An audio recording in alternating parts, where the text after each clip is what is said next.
ในตอนเช้าวันที่10เมษายนที่ผ่านมานี้อยู่ที่โรงเรียนปกสสันตนเลข4กองบัญชาการปกสแขวงบุรีคำไซได้จัดพิธีเปิดสุดเรียนสาขาวิชาเฉพาะตำรวจคุมขังดัดสร้างให้นักเรียนรุ่นที่13ประจำศุกร์ปี2025-2026ขึ้นอย่างเป็นทางการโดยการเป็นประธานของท่านพลจัตวากุงจันทร์ไสปัญญาหัวหน้ากองบัญชาการปกสแขวงบุรีคำไซเป็นเกียรติเข้าร่วมโดยท่านพันเอกจันทีอินคำแสงรองหัวหน้ากรมคุมขังดัดสร้างกระทรวงป้องกันความสงบมีท่านพันโทบุญนิตโฮมคาสิทธิ์หัวหน้าอำนวยการโรงเรียนปกสสันตนเลข4มีบรรดาหัวหน้าห้องการห้องกองพันป้องกันเคลื่อนที่ขายคุมขังดัดสร้างแข่งถึกเซินภาคส่วนที่เกี่ยวข้องตำรวจฮอดพนักงานครูอาจารย์พร้อมด้วยนักเรียนรุ่นที่13เข้าร่วม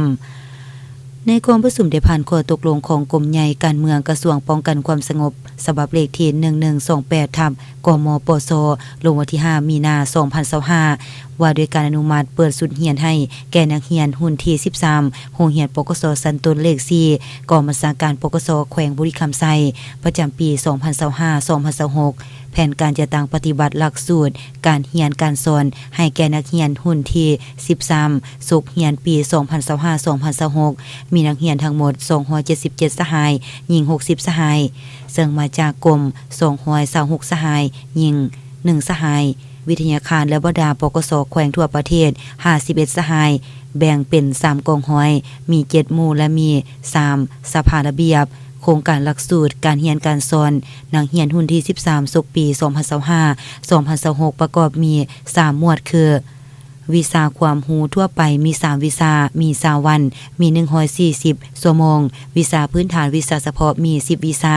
มี75วัน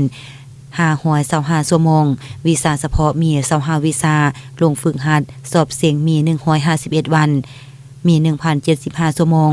ภายหลังเรียนจบภาคทฤษฎีโรงเรียนจะได้นำพานักเรียนลงฝึกหัดอยู่บดาคายคุ้มขังดัดสร้างของศูนย์กลางและท้องถิ่นกำหนดเวลา30วัน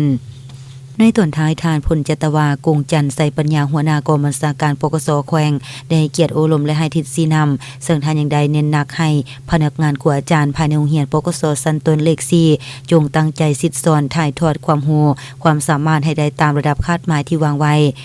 พร้อมเดียวกันนั้นยังเรียกร้องให้น้องนักเรียนรุ่นที่13จงเอาใจใส่คนกลัวห้ำเรียนเคารพครูบาอาจารย์ตั้งหน้าปฏิบัติระเบียบวินัยให้เข้มงวดเก็บกรรมถอดถอนเอาบทเรียนความรู้ความสามารถเคารพครูบาอาจารย์ตั้งหน้าปฏิบัติระเบียบวินัยให้เข้มงวดเก็บกรรมถอดถอนเอาบทเรียนความรู้ความสามารถและฝึกฝนหล่อหลอมตนเองให้กลายเป็นกำลังป้องกันความสงบที่ดีมีความรู้ความสามารถมีระเบียบวินัยเข้มงวดมีคุณสมบัติศีลธรรมปฏิบัติเพื่อนำไปหมุนไซเข้าในเวียกงานวิชาเฉพาะในภายหน้าให้เกิดดอกออกผลให้หลายที่สุดแนวก็เดียวกันต่างหน้านักเรียนขึ้นรับคำโอวาทจากท่านประธานตึมอีก